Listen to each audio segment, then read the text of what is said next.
Shalom umat Tuhan dimanapun Anda berada, berjumpa lagi bersama dengan kami di diskusi Sekolah Sabat bersama dengan Departemen Komunikasi Uni Indonesia Kawasan Barat. Dan sepanjang triwulan ini, kita akan membahas tentang pendidikan. Dan khususnya di pelajaran ketiga, membahas tentang hukum sebagai guru. Dan kita tahu bersama, hukum itu sangat penting juga dalam pendidikan. Dan apa kaitannya hukum dengan pendidikan melalui Alkitab? Kita akan berdiskusi, belajar bersama tentang Sekolah Sabat kita pada pekan ini. Dan saya sudah bersama dengan Pak Bambang Purnomo, selaku Wakil Direktur Pendidikan Uni Indonesia Kawasan Barat. Shalom Pak Bambang. Shalom, Bella. Shalom, jemaat semuanya.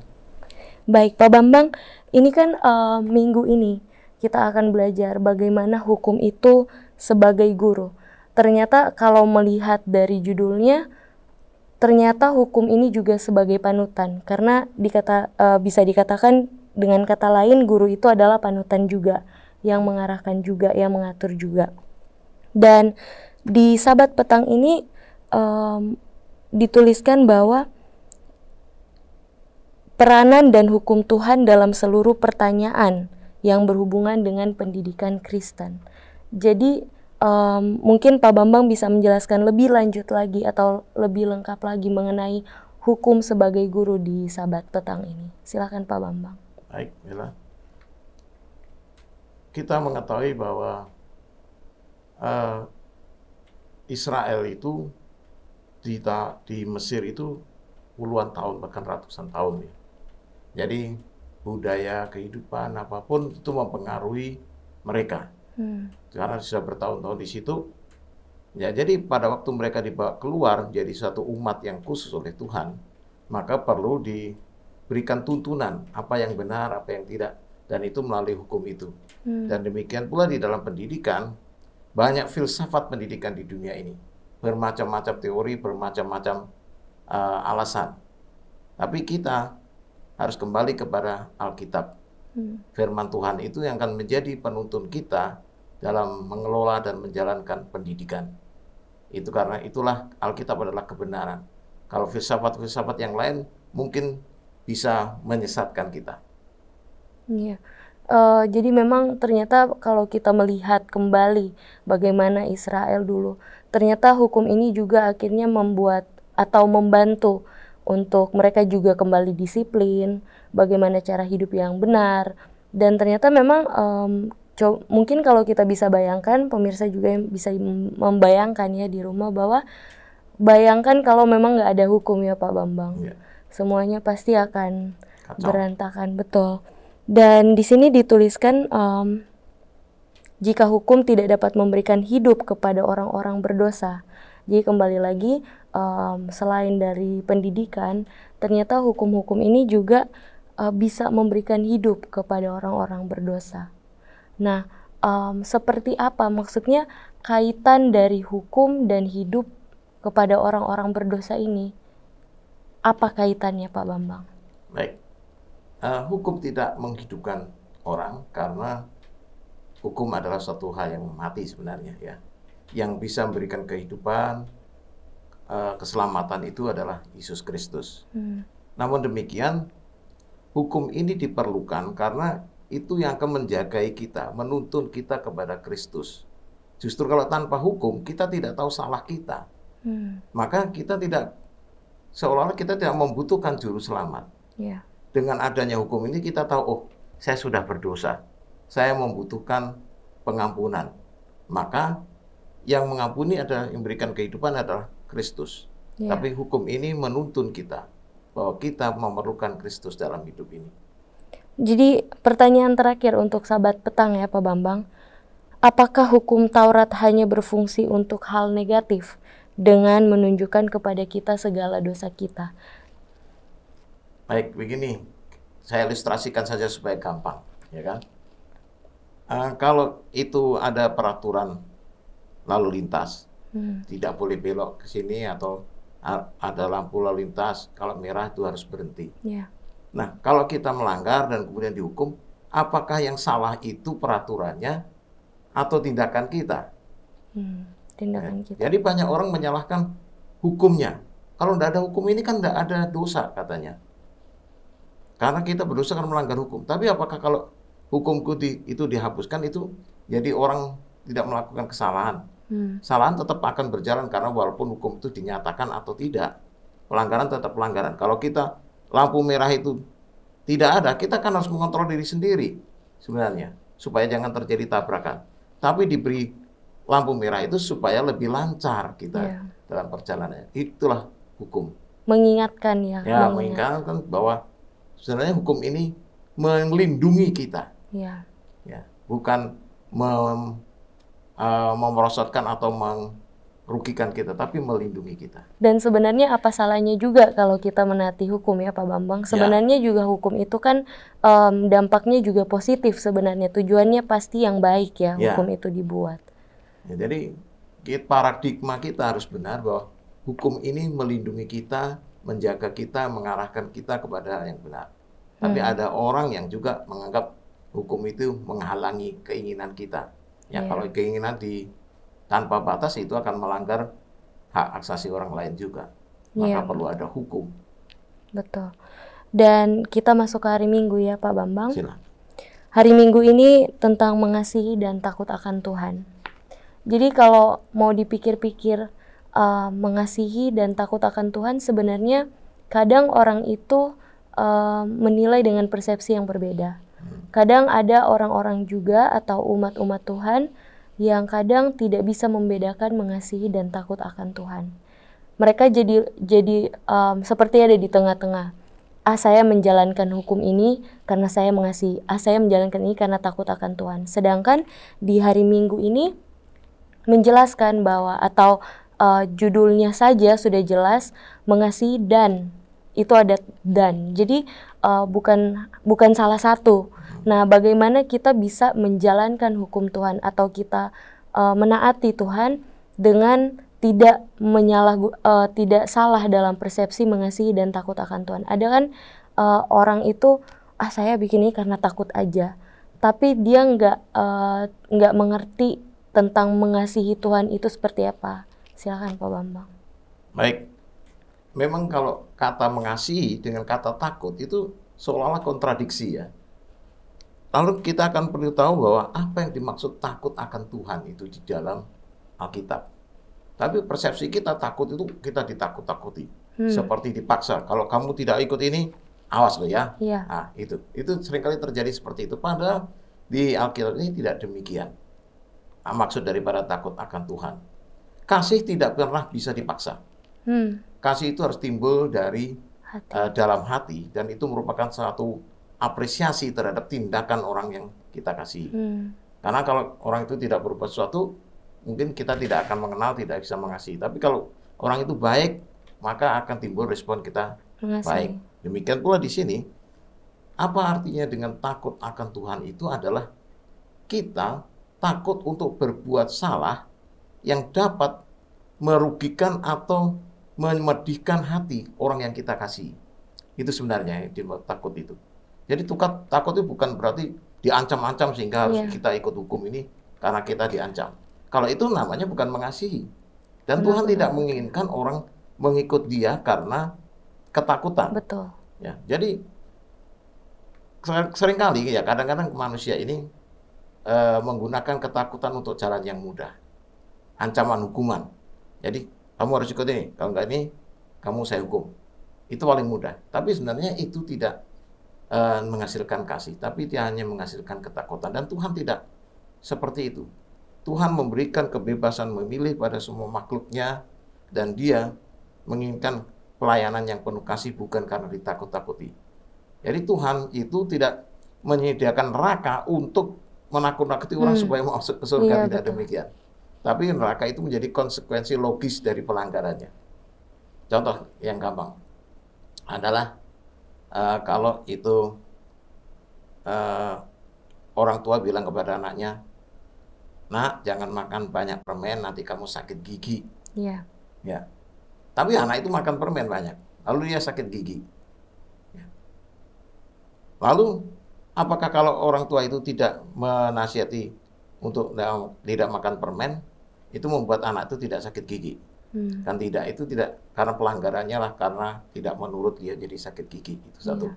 Kedua, kalau itu dia sakit gigi, kalau dia menurut, itu perlu dilihat juga apakah dia menurut karena dia takut sakit gigi, atau dia tahu kalau saya menurut itu saya akan sehat. Iya. Nah, kadang-kadang bisa dua persepsi. Kadang-kadang Betul. orang tua, nanti sakit gigi, kamu kapok kamu nanti. Hmm. Nah, ini takut-takuti. Jadi itu tidak benar. Kalau orang tuanya dia lihat, nanti dia makan juga. Iya. Jadi harusnya kita ditanamkan sesuatu yang benar di dalam hati kita itu. Kalau kita mengasihi Tuhan itu, mengikuti apa yang Tuhan inginkan. Kalau kamu mengasihi orang tuamu, ikutilah nasihat orang tuamu. Jangan mengecewakan orang tuamu. Nah, karena kalau kita berbuat sesuatu yang salah, selain merugikan diri kita sendiri, juga mengecewakan orang tua kita. Nah, itu yang sering terjadi. Jadi, sebenarnya kita mengasihi dengan takut ini sebenarnya searah. Artinya, kita takutnya itu takut menyakiti hati orang lain atau orang tua kita. Jadi, itulah kasih. Ya, kalau kita kasih seseorang, pasti kita tidak ingin menyakitinya. Iya, dan sebenarnya juga bukan dengan ketakutan, Ya. tapi bagaimana kita memberikan pengertian. Ya. Contohnya kayak tadi Pak Bambang mengangkat ilustrasi anak yang sakit gigi.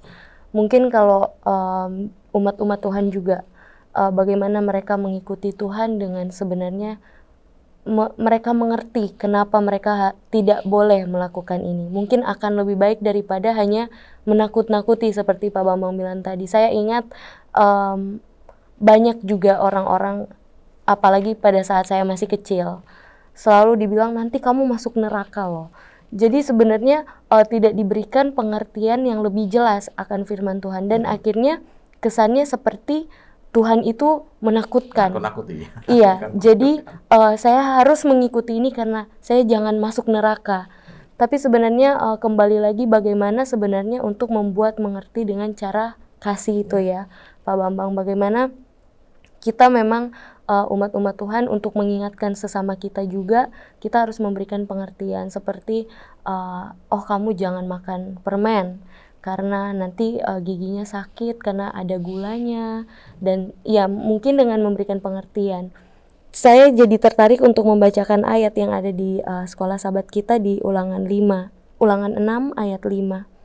Kasihilah Tuhan Allahmu dengan segenap jiwamu dan dengan segenap kekuatanmu. Jadi memang sebenarnya yang Tuhan inginkan bukan kita takut, karena terkesan seperti ada Tuhan itu seperti diktator kalau kita takut. Tapi sebenarnya Tuhan mau dan Tuhan mengingatkan kembali bahwa kita harus mengasihi. Dan ini sangat luar biasa menurut saya secara pribadi Pak Bambang, karena kebanyakan umat Tuhan itu hanya mengikuti karena takut konsekuensinya saja. Mungkin saat ini kita bisa mengesampingkan ketakutan karena konsekuensi itu, dan kita mungkin lebih mengasihi dia, mengenal dia, dan otomatis kita akan mengikuti itu dan terjauhkan dari konsekuensi yang ditakutkan. Mungkin lebih baik seperti itu ya Pak Bambang. Ya, seharusnya seperti itu. Karena kadang-kadang orang tua itu menggunakan ancaman supaya cepat hasilnya. Tapi memberikan motif yang salah pada anak. Nah itu juga kalau di sekolah, jangan ditekankan pada hukumannya. Tapi hasil dari penurutan. Jadi kalau hukuman di sekolah, kalau tidak mengerjakan soal atau PR, lalu dibilang kamu tidak akan naik kelas kalau begitu. Itu memang benar ada konsekuensinya tidak naik kelas. Tapi sebenarnya itu memberikan motif dia kalau mau naik kelas harus hanya mengerjakan PR itu. Tapi bukan begitu. Seharusnya kalau kamu mengerjakan ini, ilmumu bertambah, kemampuanmu bagus. Kan kamu sekolah itu tujuannya untuk memberdayakan diri, ya, meningkatkan diri. Nah, buat apa kalau kamu tidak meningkat pengetahuanmu itu kalau sekolah? Sia-sia waktunya. Nah, kalau kamu ingin memberdayakan diri, kehidupanmu nanti lebih baik, kamu bisa lulus dan sebagainya, belajarlah yang baik. Jadi motifnya baik, jangan ditakut-takuti. Iya, dan kita masuk ke hari Senin ya Pak Bambang. Ya, silakan. Judulnya Saksi Bagi Anda. Saya membaca pembahasan kita di hari Senin ini diambil tentang nyanyian Musa. Saya bertanya-tanya Pak Bambang, maksudnya saksi bagi Anda dengan contoh yang ada di sini tentang nyanyian Musa, itu apa kaitannya? Maksudnya apa? Silakan Pak. Nah, ini luar biasanya kalau kita baca buku ulangan ini, ulangan 31 ini, Tuhan memberitahu pada Musa, Musa, nanti kamu bawa orang-orang ini ke tanah perjanjian, dia menjadi umatku, tapi nanti dia akan melawan aku. Melawan aku. Jadi Tuhan sudah tahu, nanti mereka akan melawan aku. Oleh sebab itu, inilah kasih hukumnya, kasih juga lagu supaya itu diingat. Ingat apa yang terjadi di masa lalu, supaya mereka kembali. Jadi itu menjadi saksian untuk mengingatkan mereka bahwa mereka sudah menyimpang dari kehendak Tuhan. Maka itu pada waktu selesai semua ditulis oleh Musa, itu hukum Taurat itu diletakkan di dekat tabut. Supaya mereka tiap kali mengingat bahwa inilah harusnya kamu begini. Jadi kalau kamu menyimpang, jadi dari lagu itu kan nyanyian itu lebih mudah diingat. Ya, lebih mudah diingat, lebih mudah diturunkan. Sehingga kalau mereka menyanyi itu lagi, dia ingat lagi. Oh iya ya. Ya, seperti itu. Jadi kayak seperti kalau kita doa Bapa Kami, biasanya kita selalu mengulang-ulang itu ya. Jadi pada waktu kita mengucapkan doa Bapa Kami, lalu kita mengatakan ampunilah kesalahan kami seperti kami mengampuni yang besar. Jadi ingat kita, oh iya saya masih ada persoalan dengan si itu. Saya sakit hati, belum bisa mengampuni. Itu akan diingatkan kembali. Jadi itu menjadi satu kesaksian bagi dia. Jangan lakukan ini balilah ke sini. Jadi nyanyian itu diberikan untuk mengingatkan. Maka nyanyiannya juga mengingatkan bagaimana Tuhan itu melepaskan dari Mesir itu. Sehingga mereka akan kembali, ya inilah Tuhan kita, bukan yang berhala-berhala yang kita sembah sekarang. Jadi menjadi saksi apa yang telah terjadi yang lalu dan mengembalikan mereka kepada jalan yang benar. Selain dari Bapa Kami, ada contoh lain nggak Pak Bambang untuk saksi bagi umat Tuhan saat ini? Sebenarnya lagu-lagu yang kita nyanyikan di himnal-himnal juga itu jadi saksi pada kita. Contohnya saja lagu tema kita yang periode ini. Supaya kita itu meninggalkan warisan yang bisa diikuti anak cucu. Apakah saya bisa menjadi teladan kalau saya mengatakan pada mereka, itu mereka akan mengikuti. Kan begitu isi lagu tema kita. Jadi itu lagu itu mengingatkan kita. Saya sendiri, lagu inilah lagu yang paling berkesan di antara lagu tema yang sebelum-sebelumnya. Selalu mengingatkan saya, apakah saya sudah melakukan sesuatu yang menjadi legasi atau warisan yang bisa diikuti oleh anak cucu, atau saya meninggalkan sesuatu yang buruk. Apakah kalau saya mengajar mereka, saya bisa jadi panutan, menuntun mereka dalam kebenaran, atau saya justru menjerumuskan. Jadi banyak hal, firman, ayat-ayat yang sudah dihafal dan sebagainya itu bisa menolong kita, ya. Termasuk lagu-lagu yang kita nyanyikan. Jadi bukan hanya doa Bapa Kami, lagu-lagu. Saya juga mungkin contohnya juga dengan firman Tuhan sebenarnya ya Pak Bambang. Bukan hanya kita belajar bagaimana Tuhan itu, bagaimana kita hidup dengan benar, tapi ternyata juga setelah kalau kita ingat-ingat kembali atau kita baca-baca kembali Alkitab itu, sebenarnya banyak sekali pengingat, saksi ya Pak Bambang. Jadi sebenarnya Tuhan juga memberikan kita contoh. Mungkin kita nggak pernah ada di posisi seperti bangsa Israel zaman dulu. Tapi dengan adanya cerita mereka juga menjadi saksi bagi kita yang ada saat ini. Dan juga sama seperti orang tua yang memberikan nasihat-nasihat yang baik tentunya. Itu juga bisa menjadi saksi bagi kita juga kan Pak Bambang. Betul. Jadi seperti itulah menjadi saksi itu. Jadi firman itu juga menjadi saksi. Lagu-lagu pujian juga bisa jadi saksi. Ya. Tingkah laku daripada kita juga bisa menjadi saksi. Nah itu penting sekali dan memang harus kita ingat karena kadang suka lupa ternyata itu juga penting. Ya, dan justru itu kesaksian yang paling kuat. Doktrin bisa dibantah oleh banyak orang, tapi tindakan kita yang baik dan benar tidak bisa dibantah orang. Betul, kembali lagi buah-buah roh ya Pak Bambang. Memang sangat susah sekali. Mungkin kalau mengingat lagu, meresapi lagu, merenungkan lagu, atau hal-hal yang lain, mungkin lebih mudah daripada bagaimana kita mempraktekkan dan kita menjadi saksi buat banyak orang juga dengan tingkah laku kita. Dan memang itu butuh juga pertolongan Roh Kudus ya Pak Bambang untuk menjadi saksi dari kehidupan kita sehari-hari ke orang lain juga.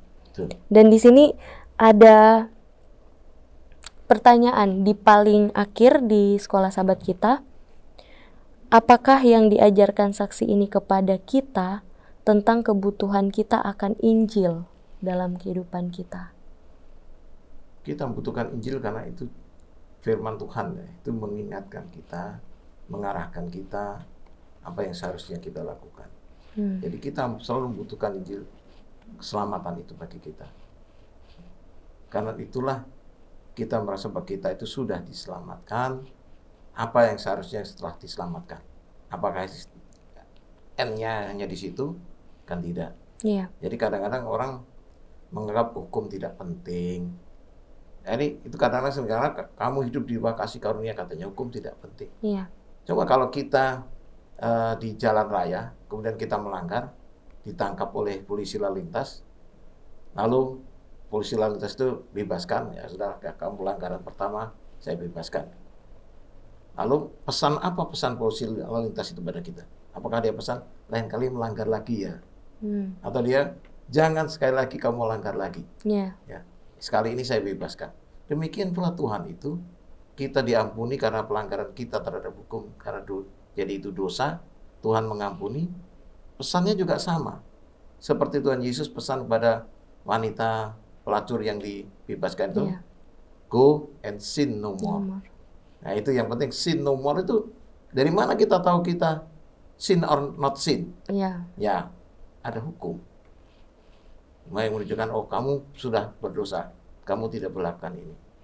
Jadi itu tetap hukum itu dibutuhkan, Injil itu dibutuhkan. Untuk kehidupan yang kedua. Di hari kita masuk di hari Selasa ya Pak Bambang, judulnya bahwa Anda dapat sejahtera. Memang setelah kita sudah bahas hari-hari sebelumnya, bagaimana cara Tuhan memberikan hukum, dan juga salah satu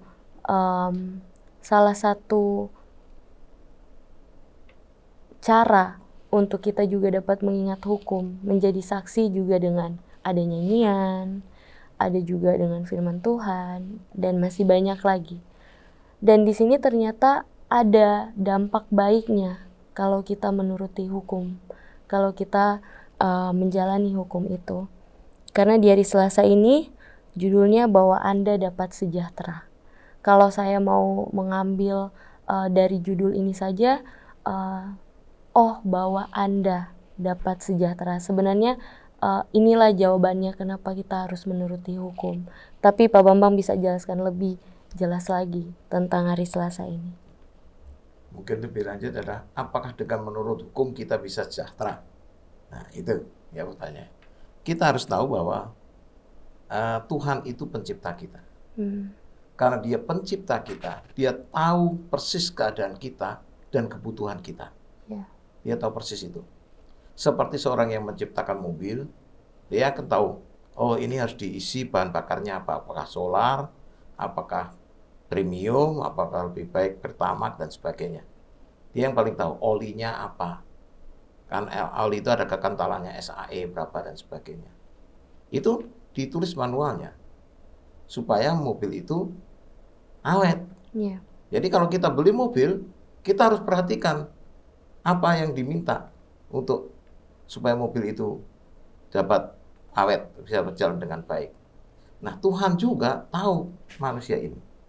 Apa kebutuhan kita, apa yang bisa membahagiakan kita, apa yang bisa mensejahterakan kita. Itulah maka diberikan hukum. Jadi hukum ini bukan penghalang. Ini menuntun kamu menjadi lebih baik. Hidupmu akan bahagia. Maka dengan menurut hukum, kita akan memperoleh kebahagiaan itu.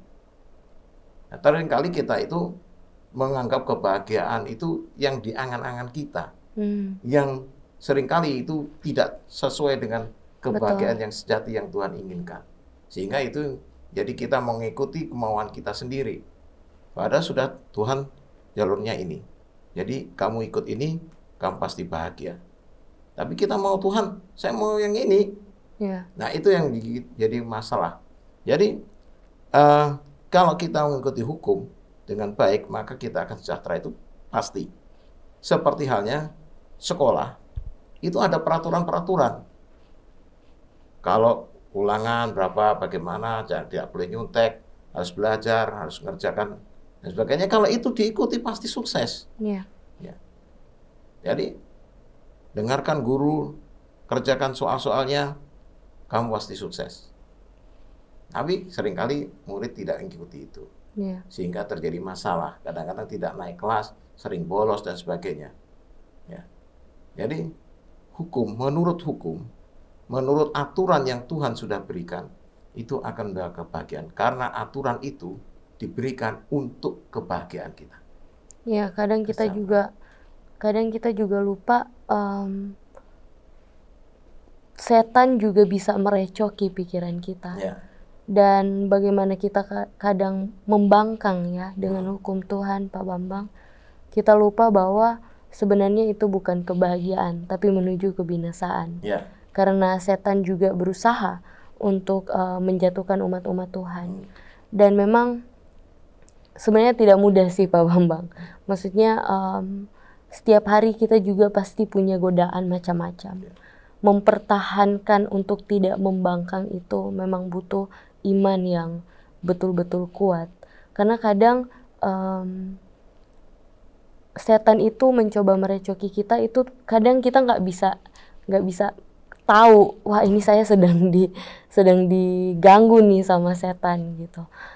Jadi akhirnya kita jadi coba deh ada kompromi ya Pak Bambang dengan, padahal kita memang sudah tahu hukum Tuhan, tapi kadang kompromi ini membuat kita ya udah coba dulu aja. Tapi kita lupa, atau kadang kita mencoba menebak-nebak, ternyata ujungnya bahaya juga gitu. Tapi ya hidup itu memang perlu belajar ya Pak Bambang. Pak Bambang pasti sudah banyak pengalaman. Mungkin ada pengalaman yang Pak Bambang punya yang bagaimana mempertahankan untuk tidak mudah salah jalan, atau tidak gampang tidak menuruti hukum.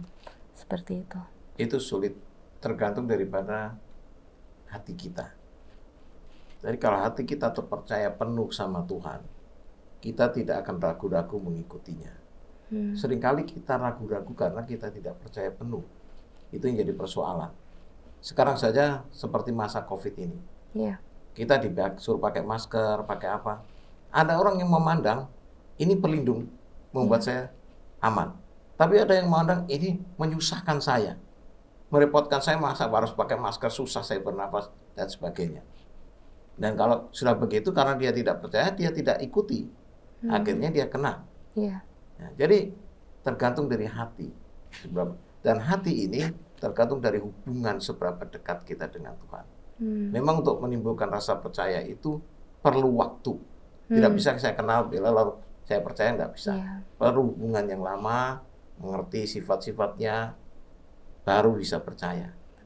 Ya, jadi yang penting hubungan di dalam hal ini. Hubungan yang dekat dengan Tuhan akan membuat kita berdiri teguh. Tapi kalau kita hubungan itu setengah-setengah, ya tidak bisa. Pasti akan kita mengikuti kemauan kita sendiri. Iya, betul-betul harus kokoh ya, yakin dulu ya, supaya kita juga tidak gampang ke kiri ke kanan. Ya mungkin ada satu saat kita ke kiri, tapi mungkin dengan kita kokoh atau kita yakin, kita akan cepat untuk berbalik kembali. Tidak akan lama jauh beloknya. Dan pengalaman kegagalan di masa lalu juga akan menolong kita memahami bahwa Tuhan lebih bisa dipercaya daripada omongan orang lain. Iya, betul sekali itu. Pak Bambang, kita masuk ke hari Rabu. Upaya keras dan perjuangan para pemelihara hukum. Upaya keras dan perjuangan ini ternyata nggak mudah juga ya Pak Bambang untuk memelihara hukum. Karena di sini dikatakan upaya keras dan perjuangan. Tapi setelah saya pikir-pikir juga, iya sih, memang butuh upaya keras dan perjuangan. entah mengapa kenapa kita ini nafsunya itu tuh kayak lebih besar daripada ya udah menurut aja gitu. Kenapa kita harus ada hal-hal yang membuat kita jadi rentan untuk tidak mengikuti hukum? Silakan Pak. Ya, kita mengerti bahwa kita hidup di dunia yang berdosa. Sudah barang tentu daya tarik yang lain banyak, dan setan juga sengaja menciptakan daya tarik yang menyimpangkan kita dari kebenaran. Jadi dengan demikian dia pun suka menghalang-halangi kita untuk berbuat baik. Ya, jadi dan menghalang itu bisa saja lewat teman kita, lewat siapa saja. Kadang-kadang kita mau berbuat ini dicegah sama teman kita, jangan, lebih baik ini gitu. Atau dibujuk-bujuk kita lakukan sesuatu. Jadi dengan demikian itu yang menjadi sukar. Selain keinginan kita sendiri yang juga membuat sukar. Jadi maka Rasul Paulus mengatakan, saya tahu yang baik tetapi tidak yang baik yang saya lakukan. Itu yang dikatakan oleh Rasul Paulus. Jadi ada pergumulan dari dalam diri itu dan juga dari luar. Yeah. Nah ini yang menjadi sangat sukar. Tapi sebenarnya mengikuti jalan Tuhan itu lebih mudah orang selamat daripada orang itu tersesat. Mengapa? Karena kalau kita melihat di Alkitab, Tuhan itu berusaha mengerahkan segenap tenaganya, segenap potensinya, kemampuannya untuk menyelamatkan kita. Sebenarnya lebih mudah selamat kalau kita ikut, lebih mudah.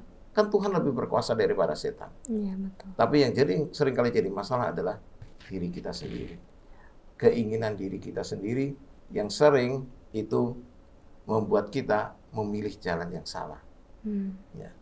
Jadi itulah perjuangan keras. Perjuangan yang paling keras adalah mengalahkan diri sendiri. Ya. Gitu. Kalau kita bisa kalahkan diri sendiri, dari luar, dari mana itu tidak ada artinya lagi. Tapi karena diri ini juga maunya sendiri, itu yang jadi sulit. Mungkin karena ego juga ya Pak Ya, Bambang, ego faktornya. itu diri sendiri. Jadi lebih susah kita untuk bisa merendahkan diri dan menuruti Tuhan. Bukan mungkin sih. Memang juga karena dosa itu. Ya. Akhirnya nafsu kedagingan kita, makanya Tuhan juga mengingatkan kita untuk mengendalikan diri. Betul. Pengendalian diri. Karena memang diri penting. Ya. Karena memang kalau kita tidak mengendalikan diri, ya akhirnya kita tidak bisa menuruti hukum salah satunya. Ya. Saya agak ingat ayat 1 di Yakobus. Ya. Yakobus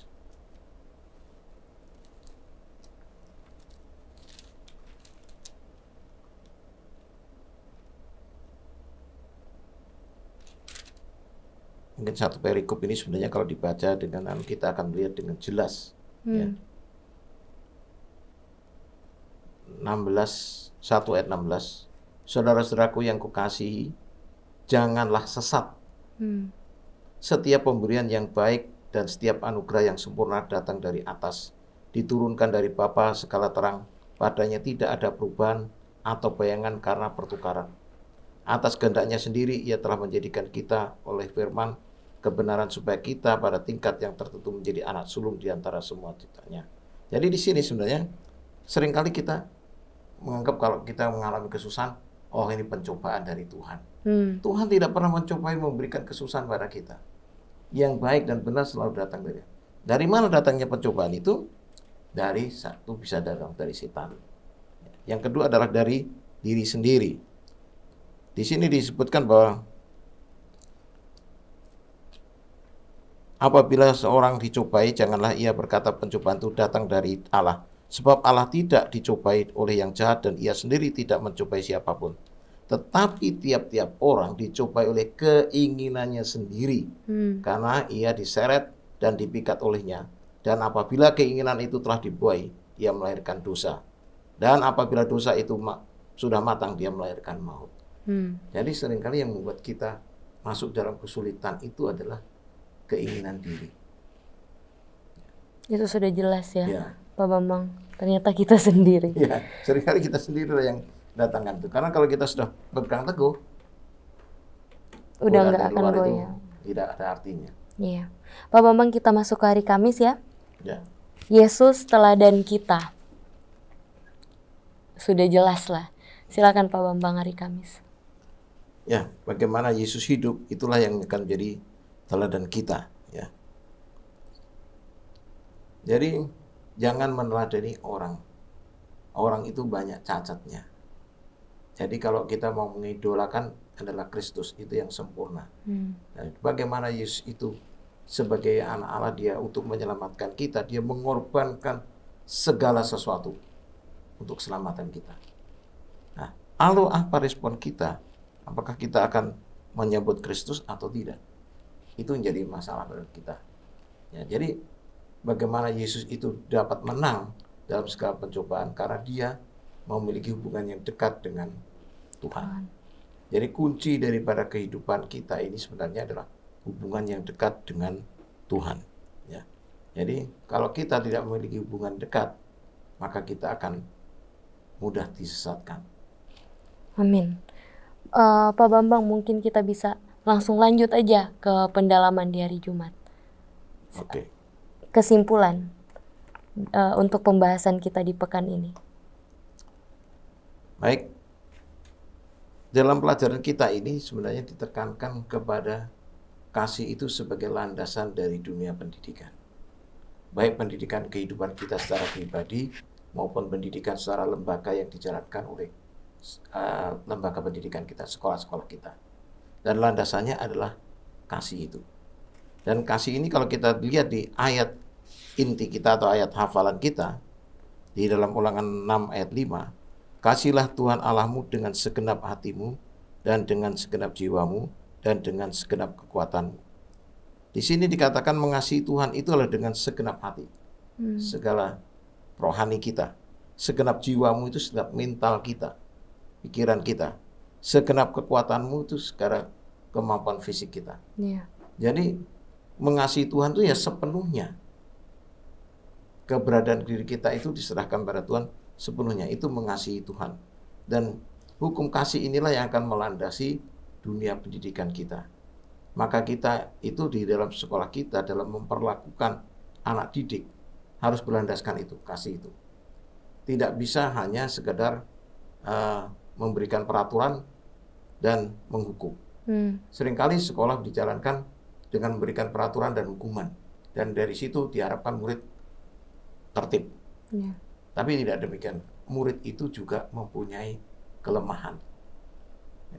Tuhan, apakah Tuhan itu juga waktu menyelamatkan kitanya, saya berikan hukumnya ini ya, ikut ya. Yeah. Kalau enggak, urusanmu nanti. Tidak begitu. Tapi Tuhan juga memberikan Roh Kudus, menolong kita untuk dapat mengikuti peraturan itu. Jadi sekolah itu harus menolong anak-anak juga mengikuti peraturan itu. Bagaimana caranya? Jadi tidak hanya menghukum-menghukum. Pengalaman ini. Ada murid yang hampir tiap hari terlambat. Dan hukumannya putar lapangan 5 kali. Tapi tiap hari ya terlambat, putar lapangan 5 kali.